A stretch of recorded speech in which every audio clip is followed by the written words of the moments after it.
Hello my dear students, welcome to my channel Alpha Knowledge Box. इस video में आज हम एनसीईआरटी क्लास 6 सोशल साइंस के chapter first locating places on the earth के NCERT question answer को करने वाले हैं और ये क्वेश्चन आंसर की 4th वीडियो है, चैप्टर की लास्ट वीडियो है। अगर अभी तक आपने इस चैप्टर के पार्ट 1, पार्ट 2 और पार्ट 3 वीडियोज़ को नहीं देखा है तो इन सभी वीडियोज़ की लिंक आपको इसी वीडियो के डिस्क्रिप्शन बॉक्स में मिल जाएगी या फिर चैनल के प्लेलिस्ट क्लास 6 सोशल साइंस से आप इन वीडियोस को देख सकते हैं।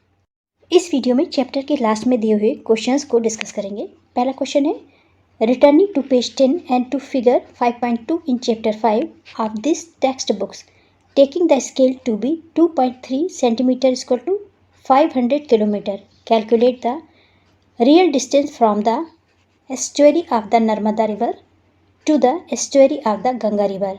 Hint, round off your measurement on the map to be easy number. जहाँ पर नदी समुद्र से मिलती है उसे एस्टुअरी या फिर मुहाना बोलते हैं। यहाँ पर ये बोला जा रहा है कि चैप्टर 5 में फिगर 5.2 को देखिए। इस फिगर की बात की जा रही है। यहाँ पर रिवर्स कहाँ से निकली हैं और कहाँ पर उनका अंत हुआ है ये दिखाया गया है। और नर्मदा नदी के एस्टुअरी से गंगा नदी के एस्टुअरी तक के डिस्टेंस को मेज़र करिए। दोनों के बीच के मुहाने की दूरी को मेज़र करना है और यहाँ पर स्केल दी हुई है 2.5 सेंटीमीटर इक्वल टू 500 किलोमीटर। इस फिगर में देखिए, नर्मदा नदी यहाँ से अमरकंटक से निकलती है और यहाँ पर जाकर के अरेबियन सी में गिरती है। यहाँ पर इसका मुहाना है। और गंगा नदी गंगोत्री से यहाँ कहीं से निकलती है और निकलने के बाद यहाँ से जाकर के यहाँ पर बे ऑफ बंगाल में गिरती है। यहाँ पर इसका मुहाना है। इस फिगर को देखिए, यहाँ पर क्लियर दिखाई दे रहा है। गंगा गंगोत्री से निकल कर यहाँ से होती हुई यहाँ आकर के बंगाल की खाड़ी में गिर रही है। ये इसका एस्टुअरी या मुहाना है। इसी तरह से नर्मदा नदी अमरकंटक से निकल कर के यहाँ से होती हुई ये अरेबियन सी में गिर रही है। ये इसका एस्टुअरी या मुहाना है। क्वेश्चन में यहाँ से यहाँ तक का डिस्टेंस पूछा गया है। आपके पास जो भी मैप है उसमें आप यहाँ से यहाँ तक सेंटीमीटर में डिस्टेंस मेज़र करिए।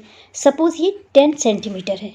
आंसर आप इस तरह से लिखेंगे, measure the distance on the map. Map पे डिस्टेंस को मेज़र करेंगे। First, find the estuary of the Narmada river and the estuary of the Ganga river on the physical map figure 5.2 on the Indian सब continent इन chapter 5। Chapter 5 के figure 5.2 में सबसे पहले आप नर्मदा नदी के मुहाने को और गंगा नदी के मुहाने को फाइंड करेंगे, खोजेंगे। इसके बाद use a ruler to measure the distance between these 2 points on the map in centimetre. Let's assume the measured distance is 10 centimetre for this example. इसके बाद रूलर के द्वारा आप दोनों पॉइंट के बीच की डिस्टेंस को मेज़र करेंगे। सपोज़ ये डिस्टेंस 10 सेंटीमीटर है। अपनी स्केल से आप देख लीजिएगा ये मेज़रमेंट कितना आ रहा है। यहाँ पर मैंने 10 सेंटीमीटर लिखा है।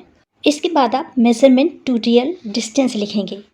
इसके बाद आप रियल डिस्टेंस को मेज़र करेंगे। The scale given in 2.5 centimetre equal to 500 kilometre. Question में 500 किलोमीटर को 2.5 सेंटीमीटर माना गया है। अगर डिस्टेंस मेज़र करने पर 10 सेंटीमीटर आता है, then use the scale to find the real distance. Measure distance in centimetre और scale in centimetre, real distance in kilometre. Real distance निकालने के लिए यहाँ पर 10 आया था। 10 को 2.5 से डिवाइड करेंगे और 500 से मल्टीप्लाई कर देंगे।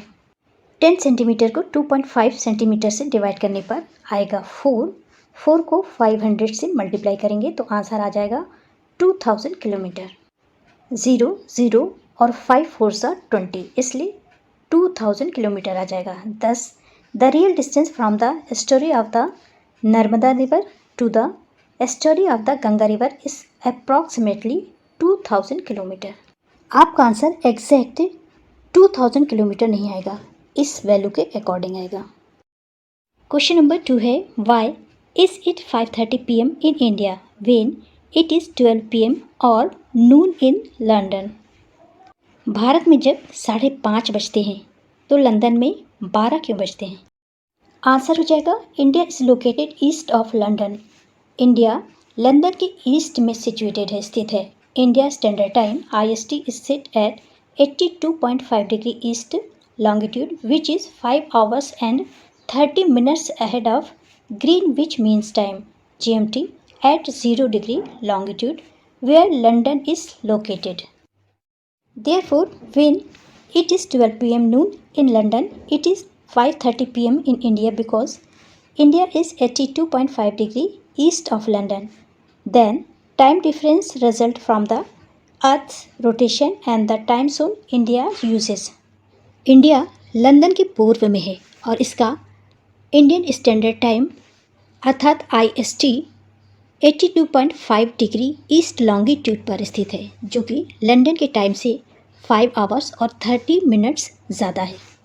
इसलिए जब लंदन में दोपहर के 12 बजते हैं तो इंडिया में 5:30 PM होता है। ऐसा अर्थ के रोटेशन से और इंडिया में यूज़ होने वाले टाइम जोन के कारण है। तीसरा क्वेश्चन है, why do we need symbols and colours in map? Map में हम सिम्बल्स और कलर का यूज़ क्यों करते हैं? सिंबल का यूज़ मैप में मैप को सिंप्लीफाई करने के लिए और क्लैरिफाई करने के लिए किया जाता है। उसमें जो भी इंफॉर्मेशन है उसे हम आसानी से समझ सकें और क्लियरली समझ सकें। सिंबल का यूज़ रोड्स, बिल्डिंग्स आदि को रिप्रेजेंट करने के लिए किया जाता है, जबकि कलर का यूज़ वाटर बॉडीज़, फॉरेस्ट और सिटीज़ को या अदर ऑब्जेक्ट्स को शो करने के लिए किया जाता है, जिससे हम आसानी से मैप को समझ सकें, उसमें शो किए गए ऑब्जेक्ट्स को समझ सकें। आंसर हो जाएगा symbols and colours on maps simplify and clarify information. Symbols represent features like roads and buildings etcetera, while colors differentiate areas like water, forest and cities. This makes map easy to read and understand quickly. Question number 4 है, find out what you have in the 8 direction from your home or school. पता लगाइए कि आपके घर या school के 8 दिशाओं में क्या है। चलिए पहले डायरेक्शंस को देख लेते हैं। इधर है नॉर्थ डायरेक्शन, इधर है साउथ डायरेक्शन, इधर है ईस्ट डायरेक्शन और इधर है वेस्ट डायरेक्शन। नॉर्थ और ईस्ट के बीच में ये नॉर्थ ईस्ट डायरेक्शन है, साउथ और ईस्ट के बीच में ये साउथ ईस्ट डायरेक्शन है, साउथ और वेस्ट के बीच में ये साउथ वेस्ट डायरेक्शन है और नॉर्थ और वेस्ट के बीच में ये नॉर्थ वेस्ट डायरेक्शन है। इन डायरेक्शन पर क्या है ये अपने घर और स्कूल के अकॉर्डिंग लिखेगा। मैंने यहाँ पर लिखा है नॉर्थ डायरेक्शन में है स्कूल, साउथ डायरेक्शन में है मार्केट, नॉर्थ ईस्ट डायरेक्शन में है पार्क, साउथ वेस्ट डायरेक्शन में है टेम्पल, ईस्ट डायरेक्शन में है कोई बिल्डिंग, वेस्ट डायरेक्शन में है अपार्टमेंट, साउथ ईस्ट डायरेक्शन में है कोई स्ट्रीट और नॉर्थ वेस्ट डायरेक्शन में है प्लेग्राउंड। क्वेश्चन नंबर 5 है, what is the difference between local time and standard time? Discuss it in groups with each groups writing an answer in 100 to 150 words. Compare the answers. Local time और standard time में क्या difference है, group में discuss करिए। 100 या 150 words में इसे लिखिए और अपने आंसर को आपस में कंपेयर करिए। आंसर हो जाएगा local time is based on the position of the sun in the sky at the specific location, changing from one place to another as the earth rotates. It varies continuously with longitude, meaning that places at different longitude have different local times. For instance, the sun rises and sun sets earlier in the east than in the west.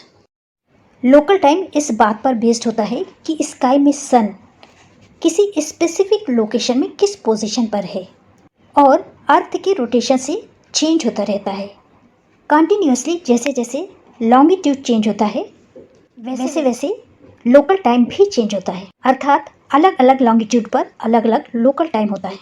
यही कारण है कि east में सन जल्दी निकलता है और जल्दी डूबता है, जबकि standard time is a uniform time set for a region और कंट्री। स्टैंडर्ड टाइम वो टाइम होता है जो कि कंट्री के द्वारा, रीजन के द्वारा सेट किया जाता है, और लोकल टाइम लॉन्गिट्यूड और अर्थ के रोटेशन पर डिपेंड होता है। For example, India uses Indian standard time IST which is the same across the entire country even though local times would vary due to its place. Standard time हर कंट्री के लिए fix होता है, जैसे इंडिया की हर जगह पर एक ही स्टैंडर्ड टाइम होगा, जबकि लोकल टाइम प्लेस के अकॉर्डिंग चेंज होता रहता है। क्वेश्चन नंबर 6 है, Delhi's and Bengaluru's latitude are 29 degree north and 13 degree north. Their longitude are almost the same, 77 degree east. How much will be the differences in local time between the two cities.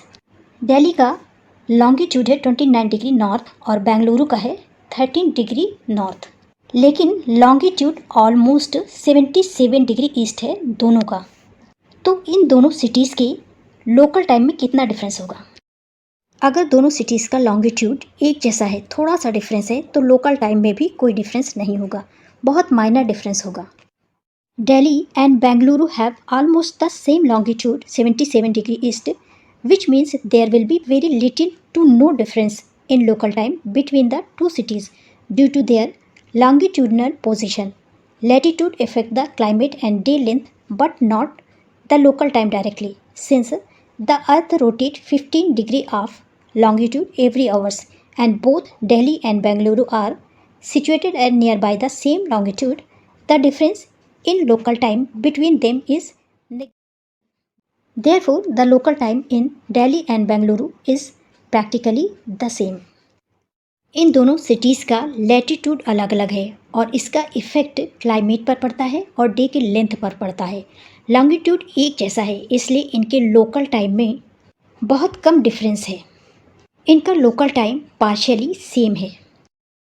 Question number 7 है, mark the following sentences as true or false, explain your answer with a sentence are true. दिए गए sentences को बताना है कि कौन सा true है और कौन सा फॉल्स है और अपने आंसर को एक या दो सेंटेंस में एक्सप्लेन करना है। पहला सेंटेंस है, all parallel of latitude have the same length. Latitude पर बनी हुई पैरेलल लाइन की लेंथ सेम है। ये फॉल्स स्टेटमेंट है क्योंकि अर्थ का शेप स्फेरिकल है और इस पर लैटिट्यूड के लिए हॉरिजेंटल इमेजिनरी लाइंस बनी हुई हैं और earth bulges at the equator and flattens at the poles. और अर्थ इक्वेटर पर उभरी हुई है और पोल्स पर चपटी है। सेकेंड स्टेटमेंट है, the length of a meridian of longitude is half of that of the equator. ये ट्रू स्टेटमेंट है क्योंकि all meridians are of equal length and approximately half of the length of the equator. तीसरा statement है, the south pole has a latitude of 90 degree south. ये true statement है। सभी statements के लिए आपको इसी तरह से एक्सप्लेनेशन देने हैं। अगला स्टेटमेंट है, in Assam the local time and the IST are identical. ये फॉल्स स्टेटमेंट है। नेक्स्ट है, line separating the time zones are identical with meridians of longitude. ये ट्रू स्टेटमेंट है। नेक्स्ट है, the equator is also a parallel of latitude. Equator latitude के parallel होता है। ये स्टेटमेंट भी ट्रू स्टेटमेंट है। और लास्ट में है, solve the crossword below. Locating places on the अर्थ। यहाँ पर जो क्रॉसवर्ड के लिए प्लेसेस दिए हुए हैं, यहाँ पर आपको अर्थ के प्लेसेस के नेम लिखने हैं। एक क्रॉस के लिए यहाँ पर हिंट दी हुई है और डाउन के लिए यहाँ पर हिंट दी हुई है। एक क्रॉस और डाउनवर्ड के लिए यहाँ पर मैंने वर्ड्स लिख दिए हैं। इन क्रॉसवर्ड में आप इन्हें फिल कर लीजिएगा। This is the end of video. Thanks for watching.